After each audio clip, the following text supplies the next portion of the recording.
সকলকে স্বাগত আজকের এই নতুন ভিডিওতে। আজকের ভিডিওতে ইতিহাস থেকে বেশ কয়েকটি প্রশ্ন যেগুলো বারবার পরীক্ষায় আসে সেই ধরনের প্রশ্ন জানব।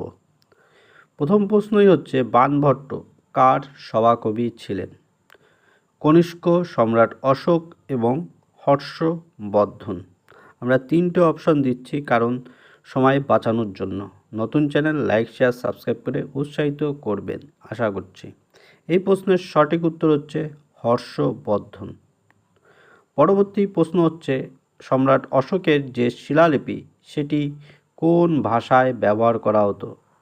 ঠিক আছে, বা কোন ভাষায় লেখা হয়েছিল? সংস্কৃত ভাষায়, প্রাকৃত ভাষায় এবং পালি ভাষায়। এক্ষেত্রে মনে রাখা উচিত ভারতের একজন মহান সম্রাট হলো সম্রাট অশোক, যার শিলালিপি পাঠোদ্ধার করেছিলেন জেমস প্রিন্সেপ, লাস্টে প আছে, ঠিক আছে, প্রিন্সেপ। এবং এই শিলালিপিগুলো লেখা হয়েছিল প্রাকৃত ভাষায়, প্রকৃত ভাষায়, কিন্তু উচ্চারণ হয়ে থাকে পয়রা ফলা আকার কয়রি, তো প্রাকৃত ভাষায়। পরবর্তী প্রশ্নে আমরা চলে যাই। অজন্তা গুহা চিত্রের ছবি পাওয়া যায় বা কিসের ছবি পাওয়া যায়? সেক্ষেত্রে অপশান দেওয়া হয়েছে রামায়ণ, পঞ্চতন্ত্র এবং জাতক কাহিনী। এটি হচ্ছে জাতক কাহিনী। অজন্তা গুহা চিত্রের যে সঠিক উত্তর হবে সেটি হচ্ছে জাতক কাহিনী। জাতক কাহিনীর চিত্র পাওয়া গেছে।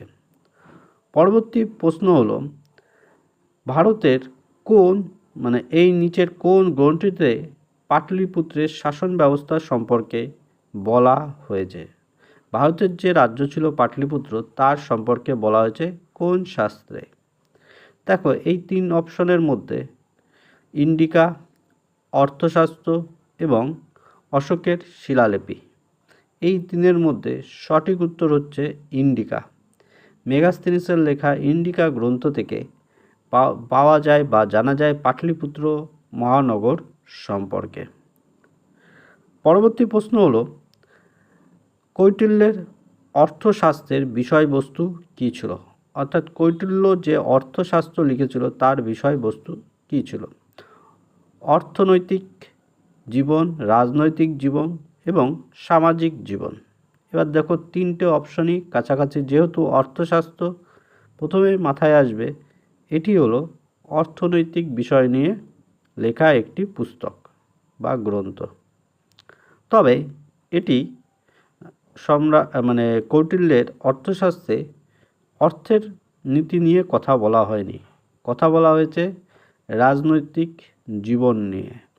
অর্থাৎ সঠিক উত্তর হলো রাজনৈতিক জীবন। ঠিক আছে। এরপর পরবর্তী প্রশ্ন হলো, গৌতম বুদ্ধের প্রধান ধর্মগ্রন্থ যেটি হলো বা বৌদ্ধদের প্রধান ধর্মগ্রন্থ ত্রিপিটক, সেটি কোন ভাষায় লেখা হয়? সংস্কৃত ভাষা, পালি ভাষা, ব্রাহ্মী ভাষা। এই তিনটির মধ্যে সঠিক উত্তর হলো পালি ভাষা। পালি ভাষাতে লেখা হয় গৌতম বুদ্ধদের বা বৌদ্ধ ধর্মের ধর্মগ্রন্থ ত্রিপিটক। ত্রিপিটকের কথার অর্থ কী অবশ্যই কমেন্ট বক্সে জানাবেন। পরবর্তী প্রশ্ন হচ্ছে, সম্রাট অশোক শ্রীনগর শহরটি প্রতিষ্ঠা করেছিল বা নির্মাণ করেছিল, এই উল্লেখ কোন পুস্তক বা গ্রন্থ থেকে জানা যায়? তিব্বতের ইতিহাস, রাজতরঙ্গিনী এবং ইন্ডিকা গ্রন্থ। এই প্রশ্নের সঠিক উত্তর হলো রাজতরঙ্গিনী। অর্থাৎ শ্রীনগর শহরটির নির্মাণ করেছিলেন সম্রাট অশোক, এটি জানা যায় রাজতরঙ্গিনী গ্রন্থ থেকে।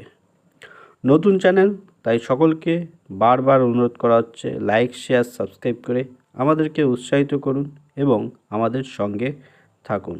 আজকের মতো ভিডিওটি এখানেই শেষ করছি। পরবর্তীতে আবার কয়েকটি প্রশ্ন আনবো যেগুলো বারবার পরীক্ষায় আসে।